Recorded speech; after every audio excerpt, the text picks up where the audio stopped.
রমজান মানে হলো রোজা রাখা, তারাবির নামাজ পড়া, আর সাহরি খাওয়া, ইফতার খাওয়া, ব্যাস। রোজা, তারাবি, সাহরি, ইফতার, এই 4 জিনিসের নাম হলো আমাদের মুসলমানদের রমজান মাস। অথচ আমাদের প্রিয় নবী সাল্লাল্লাহু আলাইহি ওয়াসাল্লাম রমজান মাসে এই 4 কাজের বাইরে আরো অনেক আমল, অনেক কর্মসূচি, অনেক কার্যতালিকা, অনেক আমলের তালিকা তিনি আমাদেরকে দিয়েছেন, যেটা আমরা মুসলমানরা অনেকেই জানি না। তো আজ আমরা নবী করিম সাল্লাল্লাহু আলাইহি সাল্লাম আমাদেরকে রমজান মাসে যে সমস্ত আমল করতে বলেছেন, আমরা সেই সমস্ত আমলের কথা আপনাদের সঙ্গে খুব সংক্ষেপে শেয়ার করব ইনশাআল্লাহ।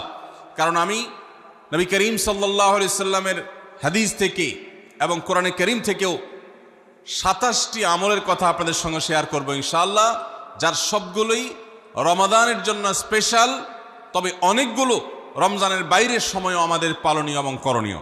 রমাদান কেন্দ্রিক যে সমস্ত আমল, যে সমস্ত করণীয় আমাদের আছে, তার মধ্যে প্রথম করণীয় হলো শাবানের 29 তারিখে পশ্চিম আকাশে রমজানের চাঁদ তালাশ করা। এটা একটা আমল। কোন দিন চাঁদ তালাশ করবেন? শাবানের 29 তারিখ। এই বছর আমাদের দেশে শাবানের 29 তারিখ কবে হচ্ছে? রোজা কবে থেকে শুরু হচ্ছে? তাহলে 29শে শাবান সন্ধ্যায়, যেদিন থেকে রোজা হওয়ার সম্ভাবনা আছে, সেই দিন সন্ধ্যায় মাগরিবের আগে পশ্চিম আকাশের দিকে চাঁদ অনুসন্ধান করার চেষ্টা করে তাকাবেন। পশ্চিম আকাশে চাঁদ অনুসন্ধান করার জন্য যদি চেষ্টা করেন, একটু খোঁজার চেষ্টা করেন, চাঁদ দেখতে যদি পান তো ভালো, এমনকি যদি চাঁদ দেখতে নাও পান, চাঁদ দেখার চেষ্টা যে করেছেন এর কারণে আপনার আমল নামাতে সওয়াব লেখা হবে, একটা সুন্নত আদায় করার সওয়াব। ভাইরা আমার, আমরা আমাদের ছেলেবেলায়, আমাদের শৈশবে রমজানের আনন্দ আঁচ করতাম পশ্চিম আকাশের চাঁদ দেখে। ঈদের আনন্দের সূচনা এবং শুরুই হতো ঈদের চাঁদ দেখার মধ্য দিয়ে। এমন একটা সময় আমরা এখন এসে পৌঁছেছি, যেই সময়ে সবাই চাঁদ তালাশ করে, কিন্তু সেটা আকাশে না, ফেসবুকে। ঠিক না বে ঠিক? চাঁদ কি ফেসবুকে উঠে না আকাশে উঠে? তাহলে সবাই যদি ফেসবুকে চাঁদ তালাশ করেন, আকাশে চাঁদ দেখবে কে? ও ইসলামী ফাউন্ডেশনের হেলাল কমিটি, চাঁদ দেখা কমিটির কিছু মানুষ, তাদের উপরে নির্ভর করে 18-20 কোটি মানুষ তারা ফেসবুকে তাকায় আস। এটা খুবই দুর্ভাগ্যজনক একটা বাস্তবতা। নবী করিম সাল্লাল্লাহু আলাইহি সাল্লামের হাদিসটা আমরা লক্ষ্য করি, তিনি বলেছেন, সুমু লিরুইয়াতিহি ওয়া আফতিরু লিরুইয়াতিহি, তোমরা চাঁদ দেখে সিয়াম সাধনা করবে, চাঁদ দেখে রমাদান উদযাপন করবে, চাঁদ দেখে রমাদানের ইবাদত বন্দেগী করবে, আর চাঁদ দেখে তোমরা ঈদ উদযাপন করবে। চাঁদ দেখে তিনি আমাদেরকে রোজা রাখতে বলেছেন, অতএব চাঁদ দেখতে হবে কি হবে না? ভাইরা আমার, বিলুপ্ত হওয়া মৃত প্রায় সুন্নাহগুলোর মধ্যে থেকে একটা হলো চাঁদ তালাশ করার সুন্নাহ। এটা ফরজে কিফায়া, মুসলিম সমাজের কেউ যদি না করে সবাই গুনাহগার হবে।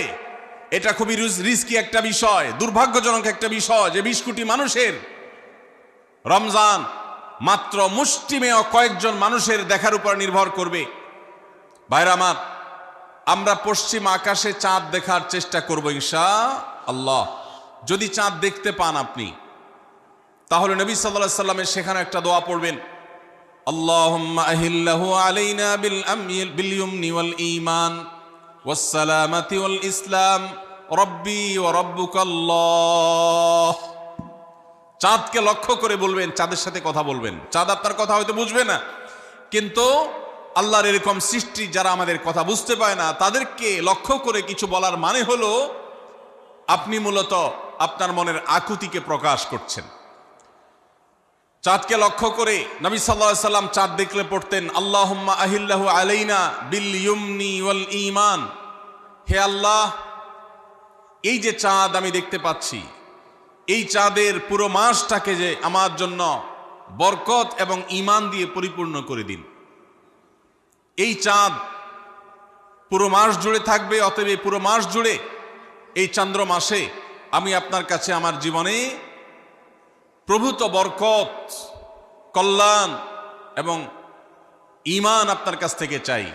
ওয়াস সালামাতি ওয়াল ইসলাম, এবং আমি নিরাপত্তা চাই এই চাঁদ, এই চান্দ্র মাস আমার জন্য যেন নিরাপদ হয় এবং ইসলামের সাথে যেন এই মাস আমি অতিবাহিত করতে পারি, ইমানের সাথে যেন অটল অবিচল থাকতে পারি।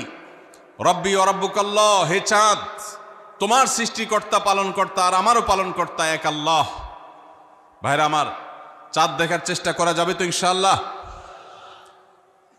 সোশ্যাল মিডিয়াতে আপনি চাঁদের খবর খোঁজেন, দোষ নাই, কিন্তু আমরা সবাই যদি সোশ্যাল মিডিয়াতে চলে যাই, পশ্চিম আকাশে চাঁদটা দেখবে কে? দুর্ভাগ্য।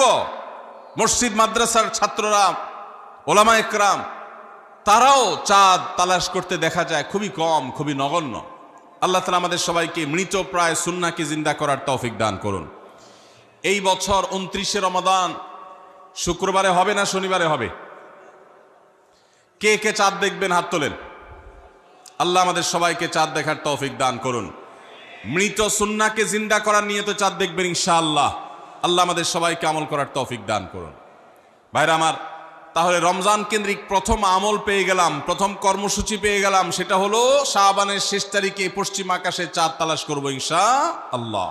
নাম্বার 2, রমজানের দ্বিতীয় আমল, যেটা রমজানের প্রধান আমল মূলত, কি সেটা বলেন দেখি। রমজানের প্রধান আমল কি ভাই?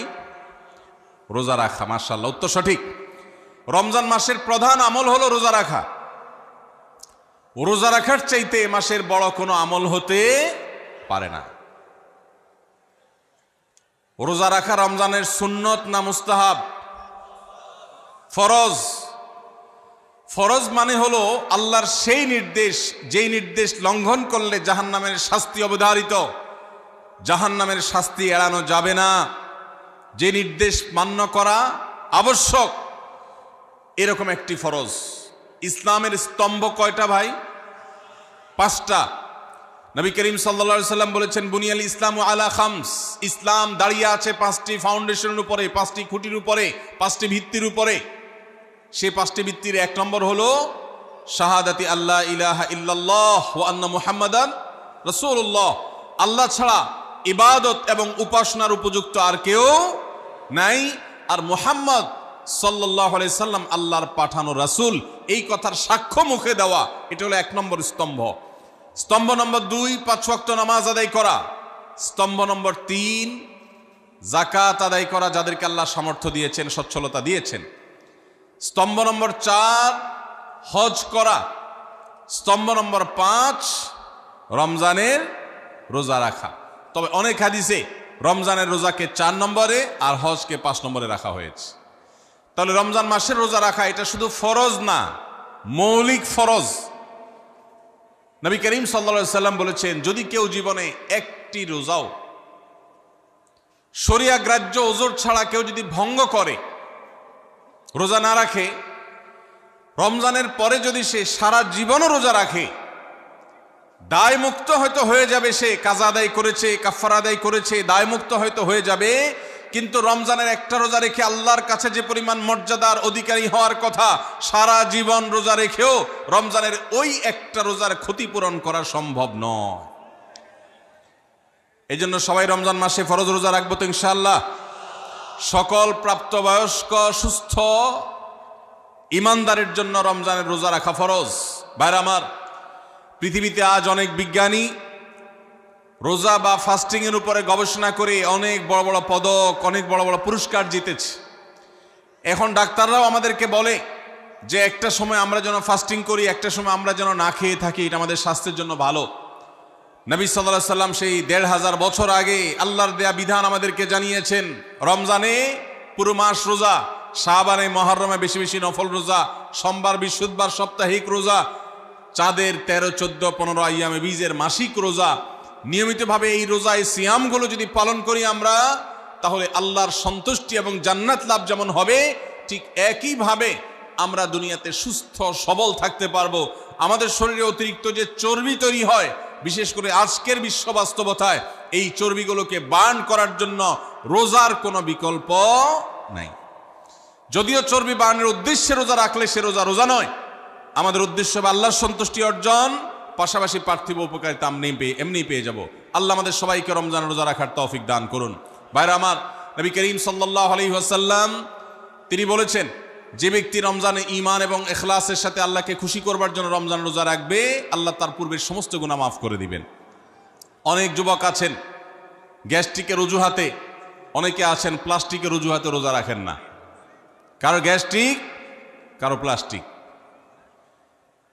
সামান্য একটু রোজা রাখতে যে যুবক পারে না, সে নিজেকে মুসলিম দাবি করে কোন মুখে? মাত্র 12-14 ঘন্টা যে না খেয়ে থাকার মতো চ্যালেঞ্জ নিতে পারে না, সে আবার কিসের মুসলমান দাবি করে নিজেকে? এই জন্য ভাইরা সবাই রোজা রাখবো তো ইনশাআল্লাহ। বাসা বাড়িতে বাচ্চাদেরকে কৈশোর বয়স থেকে তাদেরকে রোজা রাখতে শেখাবেন। সাহাবায়ে কেরাম আশুরার রোজা পর্যন্ত বাচ্চাদেরকে রাখাতেন এবং তাদেরকে খেলনা দিয়ে ভোলাতেন, রোজা রাখতে তাদের সাহায্য করতেন। আজ এমন এক প্রজন্ম আমরা গড়ে তুলছি, যেই প্রজন্ম শুধু ভোগ শিখেছে, ত্যাগ শিখে নাই। বাচ্চা কাচ্চাদেরকে দেখবেন মা বাপ বড় বড় মোবাইল, স্মার্টফোন তাদের হাতে তুলে দিচ্ছেন। তারা মুখ দিয়ে কোনো কথা বললেই সেটা নেওয়ার জন্য, কেনার জন্য বাপ মা অস্থির, ব্যাকুল হয়ে যাচ্ছেন। তাদেরকে সংগ্রাম, ত্যাগ, চ্যালেঞ্জ নেওয়া, এগুলো তাদেরকে শেখাচ্ছেন না। মনে রাখবেন, ভোগ করতে কোনো যোগ্যতার দরকার হয় না, ত্যাগ করতে যোগ্যতার দরকার হয়। ভোগ করতে সবাই পারে, ত্যাগ করতে সবাই পারে না। এই জন্য সন্তানকে ভোগ নয়, ত্যাগ শেখাতে হবে। আল্লাহ আমাদেরকে তৌফিক দান করুন। আপনার বাচ্চা যদি রোজা রাখা শিখে, শখ করে রোজা রাখে, তাকে বাধা দিবেন না, তাকে রোজা রাখতে দিবেন। কারণ সে রোজা রাখার মধ্য দিয়ে গরিব অভাব মানুষের কষ্ট অনুভব করবে, ফিল করবে। সে রোজা রাখার মধ্য দিয়ে আল্লাহর নৈকট্যের ফিলিংস তার মধ্যে আসবে, ইসলামী সংস্কৃতিকে সে অনুভব করবে, আঁচ করবে। এই জন্য সন্তানকে কৈশোর বয়স থেকেই, কিশোর বয়স থেকেই তাকে রোজা রাখতে সাহায্য করবেন ইনশাআল্লাহ। ঠিক আছে না ভাই? বাচ্চাদের প্রথম হয়তো রোজা অর্ধেক রাখবে, দুপুরে ভেঙে ফেলবে, এরপর না হয় বিকাল পর্যন্ত রাখবে, এরপর না হয় সন্ধ্যা পর্যন্ত রাখবে, কিন্তু অভ্যাস তাকে গড়ে তুলতে হবে। আল্লাহ আমাদেরকে তৌফিক দান করুন। ভাইরা আমার, তাহলে রমজানের প্রধান আমলে রোজা রাখা। এই রোজা ইচ্ছাকৃত শরিয়া গ্রাহ্য ওজর ছাড়া ভাঙা জায়েজ নাই, হারাম। যদি কেউ ভাঙে অথবা না রাখে সে ফাসিক। অতএব এই রোজার চর্চা আমাদের করতে হবে। আল্লাহ আমাদের সবাইকে তৌফিক দান করুন। তাহলে 3 নম্বর আমল হলো রমজান মাসের, 2 নম্বর আমল হলো রমজান মাসে রোজা রাখা। 3 নম্বর আমল হলো রাতে তারাবির নামাজ আদায় করা। রাতে কি আদায় করা ভাই? তারাবির নামাজ আদায় করা কি ফরজ না নফল? ফরজ না সুন্নত? সুন্নত, সুন্নতে মুআক্কাদা। নবী করিম সাল্লাল্লাহু আলাইহি সাল্লাম বলেছেন, মান কামা রমাদানা ঈমানান ওয়া ইহতিসাবা গুফিরা লাহু মা তাকাদ্দামা মিন যামবি। যে ব্যক্তি রমজান মাসে রাতে দাঁড়িয়ে তারাবির নামাজ পড়বে, তার পূর্বের সমস্ত গুনাহ খাতা মাফ করে দেওয়া হবে। এই জন্য তারাবির নামাজ পড়বো তো ইনশাআল্লাহ। তারাবির নামাজ 4G গতিতে হবে না 5G গতিতে? কি বলেন? 4G না 5G? ভাইরা আমার, সব কিছুতে গতি ভালো না, সব কিছুতে গতি ভালো না। নেটের গতি যত বেশি হয় তত ভালো, কিন্তু নামাজের গতি, ইবাদত, সিজদার গতি, তারাবির গতি যত কম হয়, যত ধীরে ধীরে হয়, যত শান্তশিষ্টভাবে হয়, তত আল্লাহর কাছে বেশি মর্যাদাবান হয়। অতএব মহল্লার হাফেজ সাহেবদেরকে তাড়াতাড়ি নামাজ শেষ করার জন্য দৌড়ের উপর রাখবেন। ক্রিকেট খেলা আছে হুজুর, আজকে একটু খেয়াল রাখেন, বলবেন।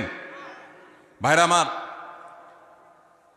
আমরা তারাবির নামাজের কথা যখন স্মৃতিতে, কল্পনায় আমরা ভাবি, তখন আমাদের স্মৃতিতে তুফান মিল মার্কা একটা নামাজ ভেসে উঠে।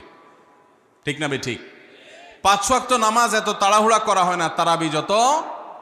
অথচ তারাবি এটা তারবিহার এর বহু বচন, আরবি শব্দ, যার অর্থ হলো আরামের সাথে, ধীরস্থিরতার সাথে, রেস্ট করে করে যে নামাজ আদায় করা হয় তার নাম তারাবি। নাম হলো আরামের সাথে করা, আর আমরা করি ব্যারামের সাথে তাড়াহুড়ো করে। এই জন্য এলাকা এলাকা তারাবি ধীরে ধীরে পড়ার জন্য উদ্যোগ নেবেন তো ইনশাআল্লাহ। ইমাম সাহেবদেরকে, হাফেজ সাহেবদেরকে উদ্বুদ্ধ করবেন, ভাই হুলস্থুল করবেন না, কি পড়েন কিচ্ছু বুঝি না, এমন টান দেন শেষে যায় শুধু ইয়ালামুন তালামুন, আর এটা শুনে মনে করেন যে এখন স্টপ হয়েছে, এখন রুকুতে যাইতে হবে। এই নামাজ কি নামাজ? এটা তামাশা। ভাইরা আমার, স্পিডে তারাবি না পড়ে যদি একটু ধীরে তারাবি পড়া হয়, সর্বোচ্চ 15 থেকে 20 মিনিটের ডিফারেন্স হবে, এর বেশি না। মাত্র 15 মিনিটের জন্য আপনার পুরো নামাজকে আপনি বরবাদ করছেন। দেশের বেশিরভাগ মসজিদগুলোতে তুফান মিল মার্কা তারাবি পড়া হয়। এই তারাবি আল্লাহর কাছে কতটা গ্রহণযোগ্য হবে, এটা যথেষ্ট প্রশ্নবিদ্ধ বিষয়। আল্লাহ তাআলা আমাদের সবাইকে ধীরস্থিরতার সাথে খুব শান্তভাবে তারাবির নামাজ আদায় করার তৌফিক দান করুন। চেষ্টা করা যাবে না ইনশাআল্লাহ? ভাইরা আমার, আল্লাহ রাব্বুল আলামিন নামাজের ক্ষেত্রে হুলস্থুলতা পছন্দ করেন না। যার নামাজ যত বেশি সময় নিয়ে আদায় করেন তিনি আল্লাহর কাছে তত শ্রেষ্ঠ, তত ভালো নামাজি। আর যার নামাজে যত হুলস্থুল করা হয় তার নামাজের কোয়ালিটি, মর্যাদা আল্লাহর কাছে তত কম। অতএব আমরা রমজানের তৃতীয় আমল জানলাম তারাবির নামাজ, এবং সেটা ধীরস্থিরতার সাথে আদায় করবো। আল্লাহ আমাদের তৌফিক দান করুন। নাম্বার 4, সাহারি খাওয়া। সাহারি খাওয়া এটা রমজানের একটা আমল। আপনি সারা বছর লাঞ্চ করেন, ডিনার করেন, দুপুরের খানা খান, রাতের খানা খান, সকালে ব্রেকফাস্ট নাস্তা করেন, কিন্তু এর কোনোটা ইবাদত হয় না, এর কারণে আপনি সওয়াব পাবেন না। কিন্তু রমজান মাসে ভোর রাতে ঘুম থেকে উঠে যে আপনি খাবার খাবেন, এই খাবার খাওয়ার জন্য যে উঠলেন এবং খাইলেন, এর কারণে আপনার অ্যাকাউন্টে আপনার আমলনামা আল্লাহ তাআলা সওয়াব জমা করে দিবেন। আপনি রিওয়ার্ড পাবেন, বিনিময় পাবেন। কেন? কারণ নবী করিম সাল্লাল্লাহু আলাইহি সাল্লাম বলেছেন, তাসাহহারু ফাইন্না ফিস সাহুরি বারাকাহ। তোমরা সাহারির খাবার খাবে ভোর রাতে, রোজার মাসে রোজা রাখতে গিয়ে সাহারির খাবার খাবে। কেন? কারণ সাহারির যে খানা, এই খানাতে আল্লাহ তাআলা বরকত রেখেছেন। এই খানা খাইলে তার জন্য আমাদের স্পিরিচুয়াল, আধ্যাত্মিক বিভিন্ন রকমের উপকারিতা আল্লাহ তাআলা এর মধ্যে নিহিত রেখেছেন। এর মধ্যে খাদ্য শক্তি আছে, আমাদের এনার্জি হবে শরীরে, রোজা রাখতে সহজ হবে। এর পাশাপাশি সাহারির খাবারে আলাদা একটা বরকত আছে, শেফা, বহুবিধ উপকারিতা আমাদের শরীরের, আমাদের মনের জন্য আল্লাহ তাআলা রেখেছেন। এই জন্য সাহারি খাওয়াটা আলাদা একটা ইবাদত। যদি আপনার সন্ধ্যা রাত্রে বেশি খাওয়া হয়ে যায়, সাহারিতে খানা খাওয়ার মতো মুড না থাকে, অন্তত এক ঢোক পানি, একটা খেজুর, সামান্য কিছু খেয়ে হলেও আপনি সাহারি খাবেন এবং তাতে আপনি সওয়াব পাবেন। কোনো কারণে যদি সাহারি খেতে না পারেন, রাতে উঠতে পারেন নাই, অ্যালার্ম বাজছে কিন্তু শুনেন নাই, উঠে দেখেন ফজরের আজান হয়ে গেছে, তাহলে ওই দিনের রোজা কি হবে নাকি হবে না? হবে। মাশাআল্লাহ, বগুড়া মানুষ মাসালা জানে, দেখা যায় রোজা হয়ে যাবে ইনশাআল্লাহ। কারণ এই সাহারি খাওয়াটা ফরজও না, ওয়াজিবও না, এটা সুন্নত। সুন্নত ছুটে গেলে ইবাদত হয় না, ব্যাপারটা সেরকম না। 5 নম্বর আমল হলো, সাহারি তো খাবো ঠিক আছে, কিন্তু সেটা শেষ সময়ে খাওয়া, দেরিতে খাওয়া। সাহারি কি আগে খাবেন না শেষের দিকে খাবেন? শেষের দিকে। কেন? কারণ নবী করিম সাল্লাল্লাহু আলাইহি সাল্লাম বলেছেন, লা ইয়াজালুন নাসু বিখাইরিন মা আজ্জালুল ফুতুর ওয়া আখারুস সাহুর। এই উম্মত, মুসলিম জাতি ততদিন পর্যন্ত কল্যাণের উপর প্রতিষ্ঠিত থাকবে, তারা কল্যাণকে স্পর্শ করতে পারবে যতদিন পর্যন্ত তারা সাহারি তাড়াতাড়ি খাবে না দেরিতে খাবে? দেরিতে খাবে। আর ইফতার তাড়াতাড়ি করবে। তাহলে সাহারি দেরিতে খাওয়া হলো সুন্নত। আমাদের দেশে গ্রামে অনেক মুরব্বীরা এখনো আছেন, রাত 12টা, 1টা, 2টা বাজে সাহারি খেয়ে শুয়ে থাকেন। তারা চিন্তা করেন পরে খাইতে গেলে আবার বর্ডার ক্রস হয়ে যায় কিনা, সীমা লঙ্ঘন হয়ে যায় কিনা, রিস্ক নেওয়ার দরকার কি, এই জন্য 12টার সময় খেয়ে রাখি। এটার কারণে সাহারি খাওয়ার সওয়াব পাবেন ঠিকই, কিন্তু দেরিতে সাহারি খাওয়ার যে সুন্নত, সেই সুন্নত আদায় হবে না। এই জন্য দেরিতে খাবেন।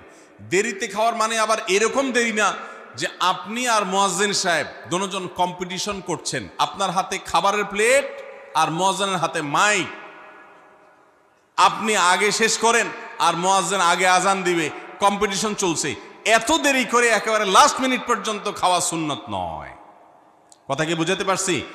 কয়েক মিনিটের গ্যাপ রেখে তারপরে খাবার শেষ করবেন। কারণ নবী করিম সাল্লাল্লাহু আলাইহি সাল্লাম সাহারি খেয়ে শেষ করে ফজর নামাজ শুরু করতেন, এর মধ্যে 50টা আয়াত পড়ার মতো গ্যাপ রাখতেন, অর্থাৎ প্রায় 10 মিনিটের মতো একটা গ্যাপ থাকতো। এই জন্য আমরা একটা গ্যাপ রেখে তারপর সাহারি শেষ করব। অর্থাৎ ফজরের আজান যদি হয় উদাহরণস্বরূপ 5টা 25-এ বা 30-এ, তাহলে আমরা 2-4 মিনিট আগে সাহারি খেয়ে শেষ করবো ইনশাআল্লাহ। তাহলে সাহারি দেরি করে খাওয়া, শেষের দিকে খাওয়াটা সুন্নত। আল্লাহ আমাদেরকে আমল করার তৌফিক দান করুন। রমজান মাসে সাহারির নামে একটা নতুন নাটক শুরু হয়েছে এদেশে, সেটার নাম হলো সাহারি পার্টি।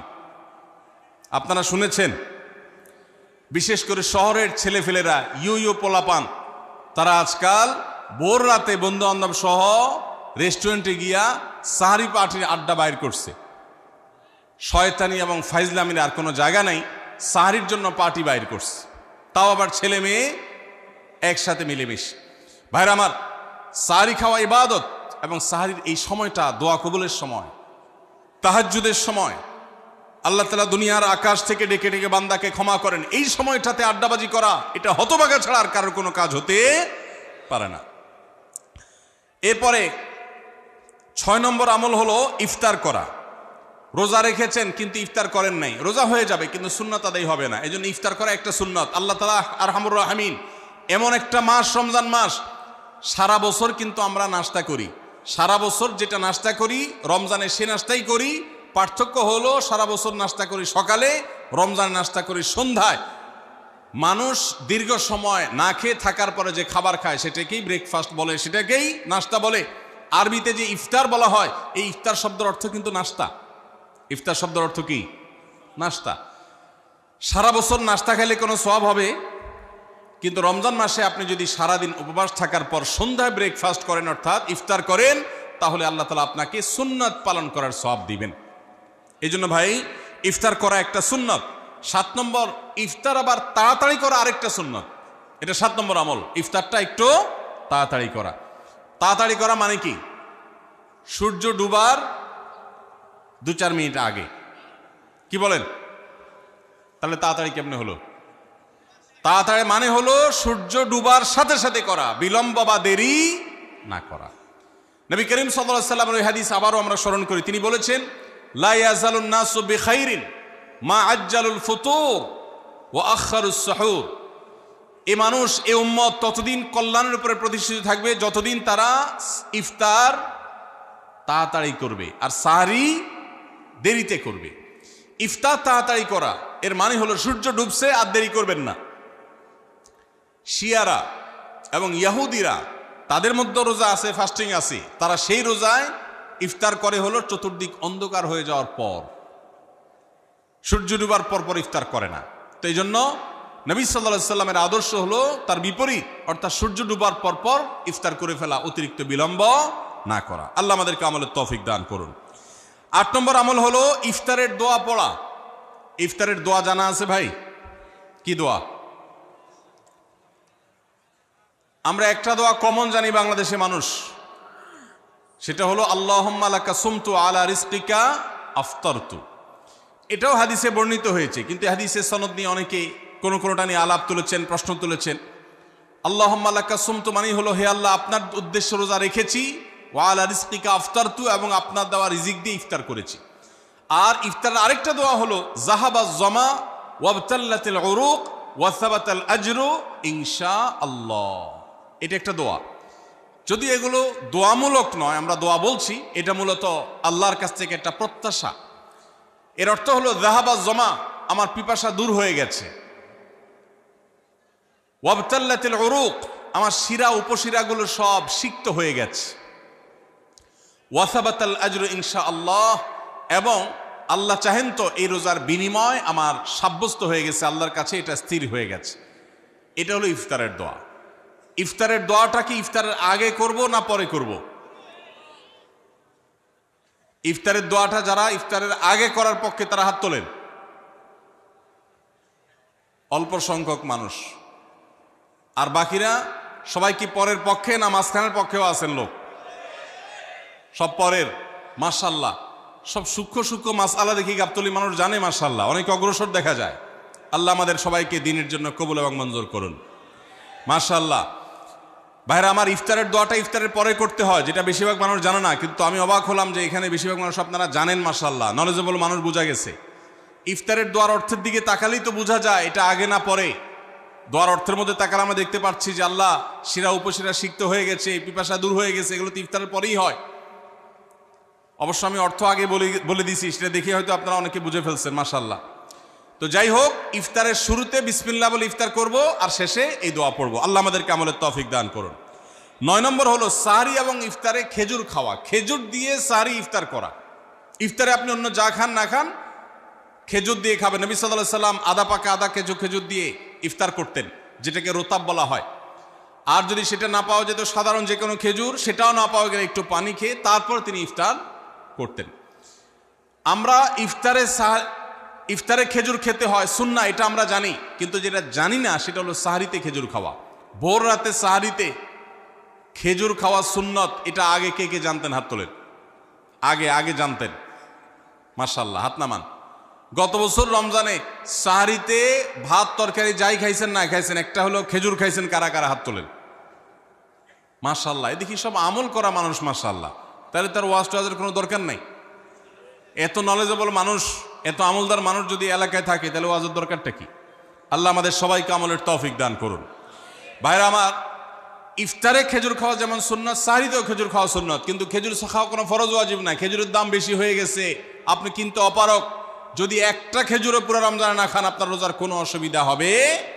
তবে নবী সাল্লাল্লাহু আলাইহি ওয়াসাল্লাম যেহেতু ইফতার এবং সাহরিতে খেজুর খেতেন, আর খেজুরে প্রচুর পরিমাণ সুগার আছে, উপকারী, যেটা মানুষের স্বাস্থ্যের জন্য উপকারী, প্রচুর পরিমাণ এনার্জি আছে, খাদ্য শক্তি আছে, সারাদিন রোজা রেখে আমাদের যে সুগারের ঘাটতি হয় সেটা পূরণ করার জন্য সহায়ক হয়।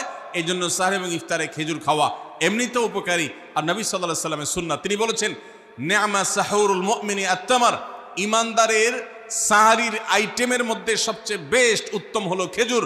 এই জন্য অন্য যাই খান না খান, একটু হলো, এক পিস হলো খেজুর খাবেন, ইনশাআল্লাহ সুন্নাত আদায় করার নিয়তে খেলে এই সুন্নাতটা আদায় হয়ে যাবে, আল্লাহ তাআলা তা চাহেন তো।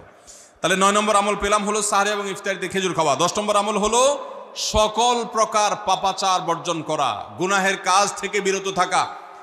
এইটা হলো রমজান মাসের দ্বিতীয় সর্বোচ্চ গুরুত্বপূর্ণ আমল। সিরিয়ালে আমরা 10 নম্বরে বলেছি, কিন্তু 27টা রমজানের স্পেশাল আমলের মধ্যে সবচেয়ে গুরুত্বপূর্ণ আমল হলো রোজা রাখা, আর দ্বিতীয় সর্বোচ্চ গুরুত্বপূর্ণ আমল হলো সব ধরনের পাপাচার বর্জন করা, গুনাহের কাজ ত্যাগ করা। যদি কেউ রমজানে রোজা রাখে, আবার চোখ দিয়ে হারাম জিনিস মোবাইলে দেখে, স্ক্রিনে দেখে, পত্রিকার পাতায় দেখে, অফলাইনে দেখে, পরনারীর দিকে তাকায় থাকে, সে যদি কান দিয়া হারাম জিনিস শুনে, গান বাদ্য, এই সমস্ত কিছু সে যদি উপভোগ করে, তাহলে তার এই রোজা আর উপোস থাকার মধ্যে কোনো পার্থক্য। মনে রাখবেন, রোজা শুধু পেটের হয় না, রোজা চোখের হয়, রোজা কানের হয়, রোজা হাতের হয়, রোজা মুখের হয়, রোজা শরীরের প্রত্যেকটা অঙ্গ প্রত্যঙ্গের হয়। একজন মানুষ যখন তার পুরো শরীরের রোজা করে, সে যখন সকল অঙ্গ প্রত্যঙ্গ দিয়ে আল্লাহর আনুগত্য করে, আল্লাহর নাফরমানি থেকে বেরিয়ে আসে, তখন সে সত্যিকারের রোজাদার হয়। আর যে শুধুমাত্র দিনের বেলায় পানাহার বর্জন করে, যৌনাচার বর্জন করে, আর সমস্ত পাপাচার অপকর্ম সে যথারীতি অন্য সময়ের মতো রমজান মাসেও করে, এই রোজাদার পেটের রোজা রেখেছে, কিন্তু তার শরীরের অন্য অন্য অঙ্গ প্রত্যঙ্গগুলো আল্লাহর কথা শুনে নাই, সো সেগুলো কিন্তু রোজা রাখে নাই। এই রোজা আল্লাহর কাছে মাকবুল এবং গ্রহণযোগ্য রোজা হতে পারে না। অতএব আমরা রমজান মাসে সব ধরনের গুনাহের কাজ বর্জন করবো তো ইনশাআল্লাহ। প্রিয় ভাইরা আমার, রোজা কিন্তু আমাদের সাথে কথা বলে। রোজার ভাষা আমরা অনেকে জানি না, কি বলে সেটা অনেকে বুঝি না, কিন্তু রোজা আমাদের সাথে কথা বলে। কি কথা? সিয়াম শব্দের অর্থ, আমরা যেটাকে রোজা বলছি সেটা কোরআনের ভাষায় বলা হয় সিয়াম, হাদিসে বলা হয়েছে সেটাকে সওম বা সিয়াম। এই সওম বা সিয়াম একই শব্দ, এর অর্থ হলো বিরত থাকা। এর অর্থ হলো কি ভাই? বিরত থাকা, ব্রেক দিতে জানা। আল্লাহ রাব্বুল আলামিন রোজার মতো ইবাদত দিয়েছেন আমাদেরকে জীবনে ব্রেক দেওয়ার অভ্যাস গড়ে তোলার জন্য। আমরা যেন ব্রেক দিতে শিখি, আমরা যেন থামতে শিখি, আমরা যেন নিজেদেরকে নিয়ন্ত্রণ করতে শিখি। ইসলামের যে বৈশিষ্ট্য, ইসলামের যে বিউটি, ইসলামের যে সৌন্দর্য, সেটা হলো ইসলাম পৃথিবীর মানুষকে আত্মনিয়ন্ত্রণ করবার কথা বলে। আজ ভোগবাদী পৃথিবীর যেদিকে তাকাবেন, চতুর্দিকে দেখতে পাবেন শুধু ভোগের হাতছানি। দুনিয়াটা মস্ত বড়, খাও দাও আর ফুর্তি করো, শুধুমাত্র ফুর্তি ফুর্তি এবং ফুর্তি, ভোগ এবং ভোগ এবং ভোগ। গোটা পৃথিবী আপনাকে ভোগের কথা বলবে, ত্যাগের কথা বলবে না। ইসলাম আপনাকে ত্যাগের কথা বলে। আপনি ঈদ উদযাপন করবেন, ঈদ উল ফিতর, সেখানে পর্যন্ত ইসলাম বলে আগে গরিবের বাসায় ফিতরা পৌঁছাবে, তারপর তুমি ঈদগাহে যাবে, ঈদের আনন্দ করবে। আপনি কোরবানির ঈদে পশু জবাই করে গোশত খাবেন, উৎসব করবেন, ইসলাম বলে ভালো কথা তুমি উৎসব করবে, তোমাকে উৎসব করতেই দেওয়া হয়েছে, কিন্তু আগে গরিবের বাসায়ও গোশত পাঠাবে ঈদের, সেটা নিশ্চিত করবে, তার পাশাপাশি তুমি ঈদ উদযাপন করবে। আমরা যে রমজানের রোজা রাখি, এই রোজা আমাদেরকে বিরত থাকার কথা বলে। সেই বিরত থাকাটা কি? সেটা হলো আমরা যখন রোজা রাখি আমাদের পিপাসা হয়, আমাদের ক্ষুধা লাগে, পিপাসা হয়, আবার হাতের সামনে হয়তো পানিও আছে, আমার ক্ষুধা লাগে, হাতের সামনে হয়তো খাবারও আছে, কেউ দেখছেও না, সিসি ক্যামেরাও নেই, বদ্ধ রুমে কক্ষের মধ্যে, কিন্তু আমি রোজাদার। কোন রোজাদার রোজার মধ্যে খায়, পান করে? কেন? কারণ সে জানে আল্লাহ নিষেধ করেছেন। আমরা যখন ইফতার সামনে নিয়ে বসে থাকি সন্ধ্যাবেলায়, ভাইরা আমার, সারা বছর নাস্তা তো আল্লাহ তাআলা কম হোক বেশি হোক সবাইকে করার তৌফিক দেন, আমরা সবাই তো কম বেশি নাস্তা করি। সারা বছর আপনি যদি বুফে গিয়ে 100 আইটেমের নাস্তা দিয়েও আপনি খাবার গ্রহণ করেন, সকালের ব্রেকফাস্ট আপনি খান, ইফতারের সময় মাত্র 2-4টা আইটেম নিয়ে বসে থেকে আজানের জন্য, সূর্য ডুবার জন্য যে অপেক্ষা করেন, ওই অপেক্ষার সময় যে অবর্ণনীয় স্বাদ আর তৃপ্তি পাওয়া যায়, পৃথিবীর সমস্ত খাদ্য গ্রহণের মধ্যেও এই তৃপ্তি বা স্বাদ নাই। নবী সাল্লাল্লাহু আলাইহি ওয়াসাল্লাম সেজন্য বলেছেন, লিসসাইমি ফারহাতান, রোজাদার ব্যক্তিকে দুটি আনন্দ দেওয়া হয়, ফারহাতুন ইনদা ফিতরি ওয়া ফারহাতুন ইনদা লিকাই রাব্বি। একটা আনন্দ হলো ইফতারের সময়, অবর্ণনীয়, ভাষায় প্রকাশ করবার অযোগ্য, কি ভালো লাগা কাজ করে। ইফতারের জন্য আমরা বসে আছি, খাবার সামনে আছে রকমারি, শীতল শরবত সামনে আছে, রকমারি খাবারের পসরা সাজানো আছে টেবিলে, দস্তরখানে, এদিকে পেটে ক্ষুধাও আছে, কিন্তু আমরা মিনিট গুনছি, আমরা সময় দেখছি, ঘড়ির দিকে তাকিয়ে আছি, সূর্য কখন ডুববে। সূর্য ডুবেছে আর সাথে সাথে আমরা ইফতার করছি। এই যে আল্লাহর নির্দেশের অপেক্ষা, ইসলাম রোজার মাধ্যমে আমাদেরকে সেই শিক্ষাটা দিতে চায়। রোজা আমাদের সাথে সেই কথা বলে যে দেখো, তুমি জীবনে বিরত থাকতে শিখো, গোটা পৃথিবী তোমাকে ভোগ শিখাবে, ইসলাম তোমাকে ত্যাগ শিখাবে, ইসলাম তোমাকে কন্ট্রোল করা শিখাবে। আমাদের তরুণদের চরিত্রকে নষ্ট করবার জন্য, তাদেরকে নানাভাবে উস্কানি দেওয়ার জন্য, বিনোদনের নামে, নিউজের নামে, বিজ্ঞাপনের নামে, বিভিন্ন নামে অশ্লীল নানা দৃশ্য, খোলামেলা দৃশ্য তাদের সামনে দেখানো হয়, ভোগের আহ্বান করা হয়। ইসলাম বলে, হে মুসলিম তরুণ, তোমার চোখের এরিয়ার মধ্যে কোনো পরনারী, কোনো সুন্দরী নারী পড়ে গেছে, তুমি আঁচ করতে পেরেছ, সাথে সাথে তোমার দৃষ্টিকে তুমি নিয়ন্ত্রণ করো, অবনত করো। কুল্লিল মুমিনিনা ইয়াগুদ্দু মিন আবসারিহিম ওয়া ইয়াহফাযু ফুরুজাহুম। আল্লাহ বলেছেন, হে রাসূল বলে দিন ইমানদার পুরুষদেরকে, তারা যেন তাদের চোখগুলোকে নামিয়ে রাখে, তাদের সম্ভ্রমকে তারা সংরক্ষণ করে। মনে রাখবেন, যা খুশি তা করতে পারা এটা যোগ্যতা নয়। নিজেকে নিয়ন্ত্রণ করলাম, যা খুশি তা করব না, এর নাম হলো যোগ্যতা।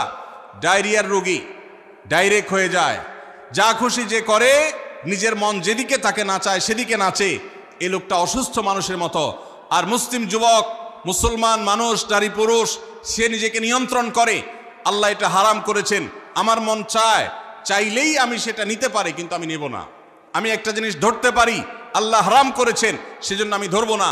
এই শিক্ষাটা রমজান আমাদেরকে দেয়। অতএব রমজানের সবচেয়ে গুরুত্বপূর্ণ আমল হলো এই 10 নম্বর আমল, সেটা হলো পাপাচার বর্জন করা। নবী সাল্লাল্লাহু আলাইহি সাল্লাম বলেছেন, যে ব্যক্তি রমজানে রোজা রাখলো আর পাপাচার বর্জন করলো না, তাহলে এই রোজা রাখার উপোস থাকার ভিতরে কোনো পার্থক্য নাই। আল্লাহ আমাদের সবাইকে রমজান মাসে রোজা থেকে সকল হারাম, সকল নাজায়েজ কাজ, সকল গুনাহের কাজ ছাড়ার তৌফিক দান করুন, বলুন আমিন। ভাইরা আমার, 11 নম্বর আমল হলো অধিক পরিমাণ দোয়া করা। রমজান মাসে রোজা রেখে আমরা বেশি বেশি দোয়া করব। চলতে ফিরতে, উঠতে বসতে দোয়া করতে পারেন। আমাদের মায়েরা অনেকে শুনছেন আমাকে, রমজান মাসে আপনি গৃহস্থলী কাজ করছেন, রান্নাবাড়া করছেন, ঘর ঝাড়ু দিচ্ছেন, আর মনে মনে আল্লাহর সাথে কথা বলেন। দোয়া মানে আল্লাহর সাথে কথোপকথন। আল্লাহ, আপনি আমাকে মাফ করে দেন, আমার বাবাকে মাকে মাফ করে দেন, সন্তানগুলোকে হেদায়েত দান করেন, চোখের পানি ফেলেন। নিয়মতান্ত্রিক দোয়া, বসে বসে হাত তুলে দোয়া করবেন কেবলামুখী হয়ে।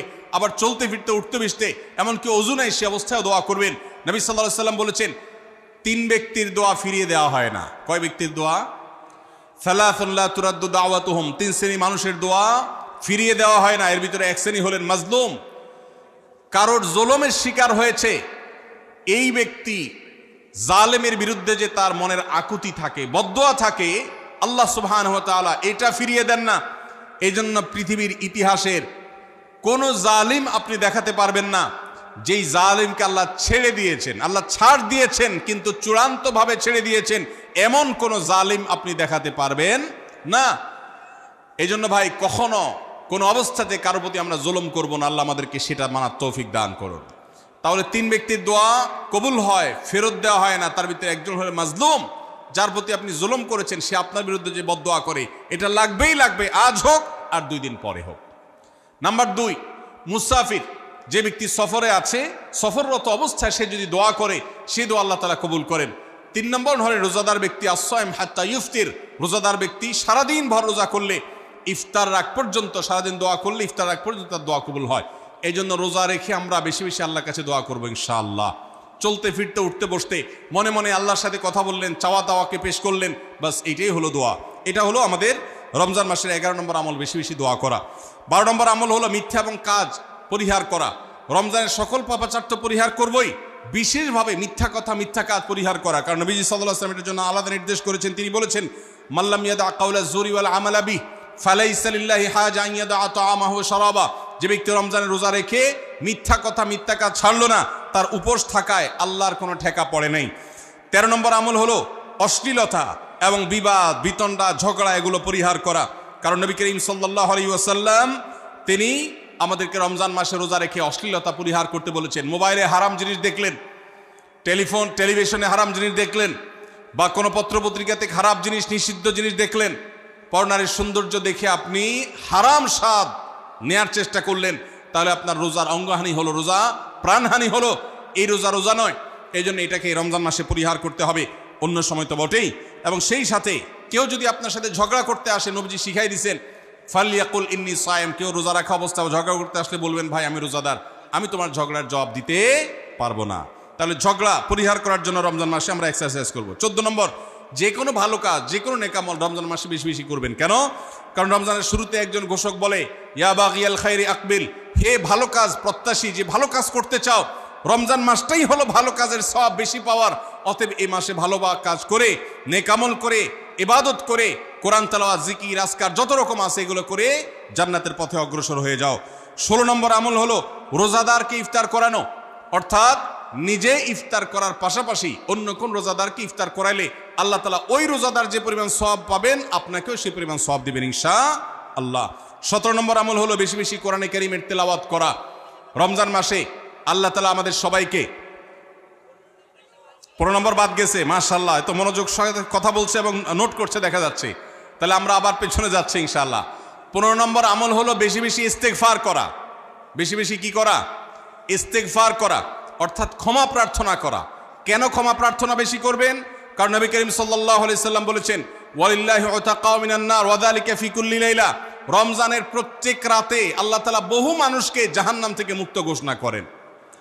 ভাইরা আমার, আমাদের পাপাচারের কারণে জাহান্নামীদের তালিকা নাম উঠে থাকলেও রমজানে আল্লাহ বহু মানুষকে ঠিক দেন যে এই লোককে জান্নাতি ঘোষণা করা হলো, জাহান্নাম থেকে মুক্ত ঘোষণা করা হলো। এই জন্য এই মাসে আল্লাহর কাছে বেশি বেশি মাফ চাইতে হয়, ইস্তেগফার করতে হয়, চোখের পানি ফেলে দোয়া করতে হয় যে আল্লাহ আপনি মাগফিরাত নসিব করেন। এটা হলো 15 নম্বর আমল। 16 নম্বর আমল হলো রোজাদারকে ইফতার করানো। নিজে ইফতার করবেন, পাশাপাশি রোজাদার ব্যক্তিকেও ইফতার করাবেন। নবী সাল্লাল্লাহু আলাইহি সাল্লাম বলেছেন, যদি কোনো ব্যক্তি কোনো রোজাদারকে ইফতার করায়, তাহলে যেই ব্যক্তি তাকে ইফতার করানেন তার রোজার সওয়াব তো সে পাবেই, আপনি ইফতার করায়া সমপরিমাণ সওয়াব লাভ করবেন ইনশাআল্লাহ।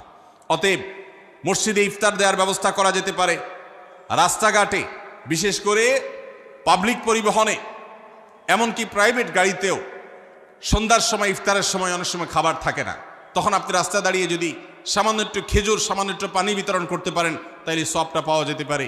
আপনার বাসায় আশেপাশে অনেক অভাবী মানুষ আছে, তাদের বাসায় আপনি ইফতার পৌঁছে দিতে পারেন, এর মাধ্যমে রোজাদারকে ইফতার করানোর সওয়াব পেতে পারেন। 17 নম্বর আমল হলো বেশি বেশি কোরআনে কারীমের তেলাওয়াত করা। কোরআনে কারীমের তেলাওয়াত রমজান মাসে বেশি বেশি করব। কেন? কারণ হলো এই মাসটাই হলো কোরআন নাজিলের মাস। আল্লাহ তাআলা রমজান মাসে কোরআন নাজিল করেছেন। আল্লাহ বলেছেন, শাহরু রমাদান আল্লাযী উনজিলা ফীহিল কুরআন হুদাল লিন-নাসি ওয়া বায়িনাতিন মিনাল হুদা ওয়াল ফুরকান। রমজান মাস এমন মাস যে মাসে আল্লাহ তাআলা কোরআন নাজিল করেছেন, এই জন্য এই মাসে বেশি বেশি রোজ কোরআন তেলাওয়াত করতে হবে। নবী করিম সাল্লাল্লাহু আলাইহি ওয়াসাল্লাম বেশি বেশি রমজান মাসে কোরআন তেলাওয়াত করতেন। আমাদের পূর্বসূরি সালাফগণ কেউ কেউ রমজান মাসে অন্য সব আমল কমিয়ে দিয়ে কোরআন তেলাওয়াতটা সবচেয়ে বেশি করতেন। এই জন্য দিনে এবং রাতে বেশি বেশি করে কোরআন শুদ্ধতার সাথে সৌন্দর্যের সাথে তেলাওয়াত করব, অর্থ সহকারে বুঝে পড়ার চেষ্টাও পাশাপাশি করব ইনশাআল্লাহ। 18 নম্বর আমল হলো কোরআন পরস্পরকে শোনাশুনি করা, বুঝে পড়া। অর্থাৎ আপনি কোরআন তেলাওয়াত করবেন, আপনার স্ত্রী শুনবে, আপনার মা শুনবে, আপনার বোন শুনবে, আবার তারা তেলাওয়াত করবে, আপনি শুনবেন। আমরা তারাবির নামাজে এক পক্ষীয় তেলাওয়াত শুনি, হাফেজ সাহেব তেলাওয়াত করেন, আমরা শুনি, কিন্তু আমরা তেলাওয়াত করে আরেকজন শুনবে, এটা হয় না। নবী সাল্লাল্লাহু আলাইহি সাল্লাম রমজান মাস আসলে জিবরিল ফেরেশতার সাথে কোরআন শোনাশুনি করতেন। জিবরিল তেলাওয়াত করতেন, নবীজি শুনতেন, আবার আমাদের নবীজি তেলাওয়াত করতেন, জিবরিল শুনতেন। এটা একটা সুন্নত। এই সুন্নতটা বিলুপ্ত হয়ে গেছে, এটা নিয়ে চর্চা নাই। এই জন্য আমরা এটা বাসা বাড়িতে নতুন করে জিন্দা করব। আল্লাহ আমাদেরকে তৌফিক দান করুন। 19 নম্বর আমল হলো দান সাদাকা বেশি বেশি করা। নবীজি সাল্লাল্লাহু আলাইহি সাল্লাম এমনিতেই প্রচুর পরিমাণ দান করতেন, কিন্তু রমজান আসলে তার দানশীলতার পরিমাণ আরো বেড়ে যেত। এই জন্য অভাবী, প্রতিবেশী, গরিব দুঃখী সবার ঘরে ঘরে আমরা আমাদের সাধ্য অনুযায়ী দান পৌঁছানোর চেষ্টা করব রমজান উপলক্ষে। এটা রমজানের 19 নম্বর স্পেশাল আমল, বিশেষ আমল। 20 নম্বর রমজানের কর্মসূচি হলো ভোর রাতে দোয়া করা। কারণ সারা বছর ভোর রাতে তাহাজ্জুদের নামাজ পড়া বা দোয়া করার সুযোগ আমাদের হয় না, কিন্তু রমজানের সাহরি খেতে তো এমনি উঠেন। অতএব এই টাইমে দোয়া কবুল হয়। 24 ঘন্টার ভিতরে দোয়া কবুলের সবচেয়ে মোক্ষম সুযোগ, সবচেয়ে আদর্শ সময় হলো এই তাহাজ্জুদের সময়টা। ভাইরা আমার, ঢাকার একটি বড় কোম্পানি, বাংলাদেশের সবচেয়ে বড় শিল্প প্রতিষ্ঠান বললে ভুল হয়তো হবে না, অন্তত এটুকু বলা যায় যে প্রথম 3-4টি বড় প্রতিষ্ঠানের একটি। এরকম একটা প্রতিষ্ঠানের একজন কর্মকর্তা বছর 2-3 আগে আমার সাথে হঠাৎ দেখা। তিনি আমাকে দেখে বেশ আবেগ আপ্লুত হলেন এবং অনেকটা জড়িয়ে ধরলেন এবং বললেন, ভাই, আপনার একটি আলোচনা থেকে আমার জীবনের ভিতরে এমন এক পরিবর্তন আসছে যেটা অকল্পনীয়, অভাবনীয়। হয়ে জানতে চাইলাম কোনটা সেটা। তখন তিনি বললেন, ভাই, আমার জীবনে এমন একটা রোগ হয়েছে, যেই রোগ ট্রিটমেন্ট করার জন্য দেশে বিদেশে বিভিন্ন জায়গায় গিয়েছি, কোনো চিকিৎসা এর আমি পাই নাই। শেষ পর্যন্ত আশাহত হয়ে চাকরি ছেড়ে দিয়ে, শহর ছেড়ে দিয়ে গ্রামে গিয়ে বসবাস করা শুরু করছি এবং মৃত্যুর জন্য অপেক্ষা করছি। এর মধ্যে আপনার একটা আলোচনার ক্লিপ আমার চোখের সামনে আসলো সোশ্যাল মিডিয়ায়, তো এটা শুনলাম। সে আলোচনাটা ছিল আল্লাহর কাছ থেকে অসাধ্য সাধন করার সময় হলো ভোর রাত তাহাজ্জুদের সময়। আমি এই আলোচনা পুরোটা শোনার পর ওই রাতেই আমি ঘুম থেকে উঠে ভোর রাতে তাহাজ্জুদ পড়ে আল্লাহর কাছে বুক ভাসিয়ে মন ভরে কাঁদলাম, দোয়া করলাম। ওই ভাই বললেন যে আমি এত দোয়া করলাম, দোয়া করতে করতে দীর্ঘ সময় আমি পরিতৃপ্ত হলাম, আমার দোয়া শেষ হয়ে গেল। এরপর দোয়া করে শেষ করার পর ফজর নামাজের সময় হয়ে গেছে। আমার ফিল হলো, অনুভব হলো যে আমার শরীরে আর কোনো রোগবালাই এখন মনে হয় নাই। এবং তিনি গত 2 দিন আগেও তার সাথে আমি দেখা করলাম ঢাকায়, গতকালকে দেখা করলাম, 2 দিন আগে না, মাত্র 1 দিন আগে দেখা করলাম। তিনি এখন সুস্থ সবল হয়ে আবার তার চাকরিতে ফিরে গিয়ে স্বপদে সমহিমায় আছেন। তিনি এক সহকর্মীকে ডেকে আমার সামনে বলছেন, এই তোমরা বলো তো, আমি আগে শারীরিকভাবে বেশি ফিট ছিলাম নাকি এখন বেশি ফিট? তখন তার সহকর্মী আমার সামনে বলছে, স্যার, আপনি আগে অনেক বেশি রাগারাগি করতেন, আপনি হট মেজাজি ছিলেন, অনেক বেশি অসুস্থ হয়ে যেতেন কিছু হলেই, কিন্তু এখন আপনি সে আগের সময়ের তুলনায় অনেক বেশি সুস্থ এবং ফিট। তিনি বললেন, ভাই, ভোর রাতের দোয়ার প্রভাব এত বেশি, তাহাজ্জুদের সময়ের দোয়া এত গুরুত্বপূর্ণ যে এই এক দোয়া আমার জীবনকে আমূল পরিবর্তন করে দিয়েছে। এজন্য ভাইরা, রমজান মাসে বিশেষ করে যখন তাহাজ্জুদের সময় সাহরি খেতে যখন উঠবেন, সাহরি খাওয়ার পর 10টা মিনিট সময় হাতে রাখেন, বা সাহরি খাওয়ার আগে 10টা মিনিট একটু আগে উঠে উজু করে 2 রাকাত 4 রাকাত নামাজ পড়ে, বা নামাজ পড়ার সময় না থাকলে অন্তত কেবলামুখী হয়ে 2টা হাত তুলে আল্লাহর কাছে একটু চান। নবীজি সাল্লাল্লাহু আলাইহি সাল্লাম বলেছেন, রাতের শেষ প্রহর যখন হয়, দুনিয়ার আসমানে নেমে এসে আল্লাহ বান্দাদেরকে ডেকে ডেকে তাদের প্রত্যেকটা চাওয়া পূরণ করে দেন। এই জন্য ভাইরা, রমজান মাসে সাহরির সময় দোয়া কবুল হয়। রমজান উপলক্ষে বিশেষ করে এই আমলটা, সাহরির সময় আমলটা, আমরা দোয়া করার আমলটা করতে পারি। তাহলে 20 নম্বর আমল হলো তাহাজ্জুদের নামাজ এবং ভোর রাতের দোয়া। এটা অন্য সময় করা যায়, কিন্তু রমজানের সুযোগটা বেশি আসে, সেজন্য এটাকে রমজানের স্পেশাল আমল হিসেবে আমরা উল্লেখ করলাম। আল্লাহ আমাদেরকে সবাইকে তৌফিক দান করুন।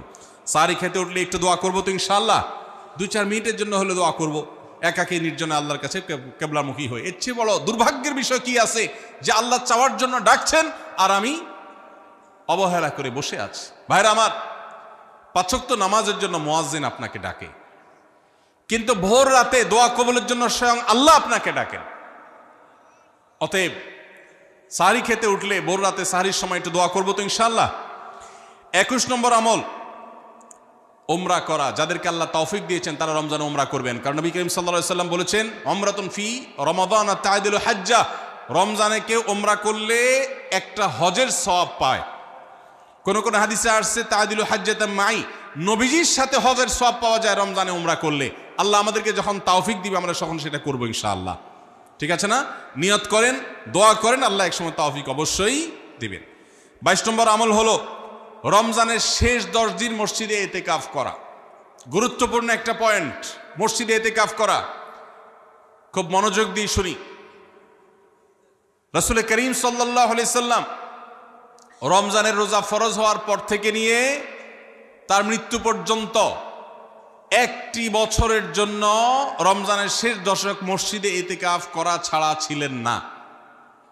একবার তিনি মসজিদে ইতিকাফে বসেছেন, কিন্তু ইমার্জেন্সি একটা কাজে মসজিদ থেকে তাকে বের হতে হয়েছে। এই জন্য তিনি পরের বছর 20 দিন ইতিকাফ করেছেন। 10 দিন হলো ওই বছরের, আর 10 দিন হলো আগের বছরে যে ইতিকাফ ভেঙে ফেলেছেন সেটার ইতিকাফের কাজা। তার মানে হলো নবীজির জীবনে কখনো ইতিকাফ 1 বছর একটা রমজান মাসেও ছাড়েন নাই। এত গুরুত্বপূর্ণ আমল যে রমজানের এই আমলটা তিনি কখনোই ছাড়েন নাই। দুর্ভাগ্য আমাদের, এখানেও হয়তো বেশিরভাগ মুসলমান আমরা জীবনে একবারের জন্য রমজানের শেষ 10 দিন ইতিকাফ করি নাই। যে আমল নবীজি জীবনে কখনো ছাড়েন নাই সেটা আপনি জীবনে একবারও করেন নাই। এর চাইতে বড় হতভাগা উম্মত আর কি হতে পারে? ভাইরা আমার, 3টি আমলের নগদ তৃপ্তি আমি অন্তত অনুভব করি। আমি আমার সে অভিজ্ঞতার আলোকে আপনাদেরকে উদাত্ত আহ্বান করতে চাই, রমজানের শেষ দশকে আপনারা ইতিকাফ করুন। যে 3টি আমলের তৃপ্তি, নগদ স্বাদ, অবর্ণনীয় ভালো লাগা কাজ করে, অন্তর্জগতে প্রশান্তিতে পরিপূর্ণ হয়ে যায়, সেই 3টি ইবাদতের একটি হলো আরাফাতের ময়দানের দোয়া। এটার সাথে কোনো কিছুর কম্পেয়ার হয় না। অবর্ণনীয় এক তৃপ্তি লাগে আরাফাতের ময়দানে দোয়া করতে। দ্বিতীয় হলো সিজদায় গিয়ে চোখের পানি ফেলে আল্লাহর কাছে দোয়া করতে অসম্ভব ভালো লাগা কাজ করে। ভোর রাতে দোয়াতেও একই স্বাদ পাওয়া যায়। আর 3 নম্বর হলো রমজানের শেষ দশকের ইতিকাফ। ইতিকাফ যে একবার করেছে সে জীবনে বারবার করে, তাকে আর ফেরানো যায় না। এই জন্য ভাইরা, রমজানের শেষ দশকে আমরা আল্লাহর ঘরে বসে গিয়ে ইতিকাফ করার চেষ্টা করবো তো ইনশাআল্লাহ। অনেক এলাকায় বৃদ্ধ মানুষ, বুড়া মানুষ বসায় দেওয়া হয় টাকা পয়সা দিয়ে।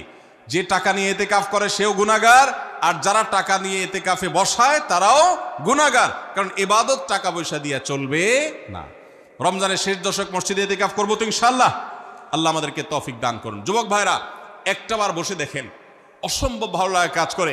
মনে হয় যে আল্লাহর মেহমান আমি, এই ফিলটা হয়, কারণ আল্লাহর ঘরে এসে বসে আছেন আপনি।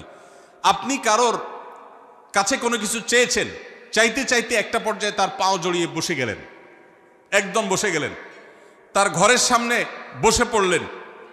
ইতিকাফটা অনেকটা এরকম। রমজানের প্রথম 20 দিন আল্লাহর কাছে হাত দিয়ে দোয়া করলাম, আর শেষ 10 দিন একজন মসজিদে গাঁটটি মস্কা নিয়ে পড়ে গেলাম। ব্যাপারটা হলো কারোর পায়ে ধরে পড়ে যাওয়ার মতো। আশা করা যায় ইতিকাফকারীকে আল্লাহ তাআলা ক্ষমা না করে মসজিদ থেকে ফেরাবেন না। এই জন্য ইতিকাফ করার চেষ্টা করবো তো ইনশাআল্লাহ। আমরা ব্যস্ততার অজুহাত দেই। ভাইরা আমার, যে কোনো মুহূর্তে দুনিয়া থেকে চলে যেতে হতে পারে। এই জন্য এই রমজানে প্ল্যান করেন, যত ব্যস্ত হন না কেন। আমি তো আমার সমস্ত ব্যস্ততাকে এক পাশে ঠেলে রেখে আল্লাহ আমাকে যখন থেকে তৌফিক দিয়েছেন রমজানের শেষ দশকে ইতিকাফ ছাড়া বাইরে থাকবো এটা চিন্তাও করি না। এই জন্য যুবক ভাইদেরকে বলবো, প্রত্যেকটা মহল্লাতে 2 জন 5 জন 10 জন করে যুবকরা বসেন, কোরআনের গ্রুপ স্টাডি করেন, কোরআনের পাঠচক্র করেন, নিজেরা কোরআন হাদিসের আলোচনা করেন, রোনাজারি এবং দোয়া করেন। 10টা দিন আল্লাহর সাথে কানেক্টেড হওয়ার চেষ্টা করেন। 12 মাস ইবাদত, দাওয়াতের কাজ, ইসলামের কাজ করবেন, ইনশাআল্লাহ সেখানে বরকত পাবেন। রমজানের শেষ দশকে ইতিকাফ করবেন তো ইনশাআল্লাহ। আল্লাহ আমাদের সবাইকে তৌফিক দান করুন। 23 নম্বর আমল হলো শেষ দশকে ইবাদতের মাত্রা বাড়িয়ে দেওয়া। আমরা উল্টাটা করি। আমাদের দেশে রমজানের প্রথম দশকে মসজিদ ফুল হয়ে, বারান্দা ফুল হয়ে, রাস্তায়ও মুসল্লি দাঁড়ায়। আর 10 রমজান চলে গেলে 20 রমজান পর্যন্ত বাহিরের মুসল্লি কমতে কমতে বারান্দার মুসল্লি কমে ভিতরে চলে আসে। আর শেষ 10 দিনে আসলে, ঈদের দিনগুলো যখন কাছে আসে, তখন 5 ওয়াক্ত নামাজের ওই নিয়মিত মুসল্লি ছাড়া বাকিগুলো সব উদাও হয়ে যায়। নবী সাল্লাল্লাহু আলাইহি সাল্লাম কি করতেন? তার উল্টাটা। আমাদের আয়েশা বলেছেন, কানা ইয়াজিতাহিদু ফীহি মা লা ইয়াজিতাহিদু ফী গায়রি। আমাদের নবীজি সাল্লাল্লাহু আলাইহি সাল্লাম রমজানের শেষ দশকে ইবাদতের জন্য যত কষ্ট করতেন, যত সাধনা করতেন, অন্য কোন সময় ইবাদতের জন্য এত সাধনা করতেন না। অথচ আমরা দেখা যায় শেষ দশক অবহেলা কাটাই। এই জন্য ভাইরা, শেষ দশকে ইবাদতের পরিমাণ আরো বাড়িয়ে দিতে হবে, আমলের পরিমাণ বাড়িয়ে দিতে হবে। এটাই আল্লাহ তাআলার নির্দেশনা, সেটাই রমজানের শেষ দশকের আমল। 24 নম্বর আমল হলো শেষ দশকে পরিবারকে ঘুম থেকে ডেকে তোলা। এটা আলাদা সুন্নাহ। নবী সাল্লাল্লাহু আলাইহি সাল্লাম রমজানের শেষ দশক হলে কানা ইদা দাখালাল আশর আহইয়া লাইলা ওয়া আইকাযা আহলা। তিনি পরিবারকে ঘুম থেকে ডেকে তুলতেন এবং স্ত্রী সঙ্গ ত্যাগ করতেন। শেষ দশক কোমর বেঁধে ইবাদত করতেন। এটা 24 নম্বর আমল। তাহলে শেষ দশক পরিবারকে ঘুম থেকে ডেকে তোলা। নবীজি অন্য কোনো সময় ঘুম থেকে ইবাদতের জন্য ডাকতেন না, নফল নামাজ যার ইচ্ছা সে পড়বে, যার ইচ্ছা পড়বে না। কিন্তু শেষ দশক এত বড় অফার, এত বড় সুযোগ, কারণ লাইলাতুল কদর শেষ দশকে আছে। এই জন্য এই দশকে ইবাদতের জন্য পরিবারকে তিনি ডেকে তুলতেন। তারা শুয়ে থাকুক, তিনি এটা সহ্য করতেন না। এই জন্য 24 নম্বর আমল হলো রমজানের শেষ দশকে পরিবারকে ঘুম থেকে ডেকে তোলা এবং স্ত্রী সঙ্গ ত্যাগ করা শেষ দশকের জন্য। 25 নম্বর আমল হলো লাইলাতুল কদর অনুসন্ধান করা। রমজানের শেষ দশকের প্রত্যেকটা রাতে কিন্তু শবে কদর হতে পারে। বিশেষ করে বেজোড় রাতে 21, 23, 25, 27, 29 এই রাতগুলোতে লাইলাতুল কদর হওয়ার সম্ভাবনা অনেক জোরালো। সৌদি আরবের মানুষ তাদের বেজোড় রাতে তালাশ করবে, আমরা আমাদের বেজোড় রাতে তালাশ করব ইনশাআল্লাহ। নবীজি সাল্লাল্লাহু আলাইহি সাল্লাম বলেছেন যে তাহাররাউ লাইলাতুল কদর ফিল বিত্রি মিনাল আশরিল আওয়াখির মিন রমাদান। রমজানের শেষ দশকের বেজোড় রাতগুলোতে তোমরা শবে কদর হতে পারে সে আশা বেশি বেশি করে ইবাদত বন্দেগী করো।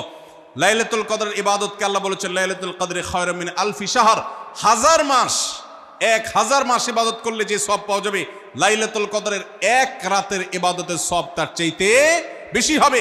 সেই রাত কোনটা আল্লাহ নির্দিষ্ট করেন নাই। এই জন্য শেষ দশকের প্রত্যেকটা রাতেই ইবাদত করার চেষ্টা করা, স্পেশালি বেজোড় রাতগুলোতে। 26 নম্বর আমল হলো লাইলাতুল কদরের আশায় বিশেষ দোয়া পড়া। সেটা কি? আল্লাহুম্মা ইন্নাকা আফুউন তুহিব্বুল আফওয়া ফাআফু আন্নি। আল্লাহ আপনি ক্ষমাশীল, আপনি ক্ষমাকে ভালোবাসেন, অতএব আমাদেরকে ক্ষমা করে দিন। এটা রমজানের শেষ দশকের প্রত্যেক রাতেই পড়বেন।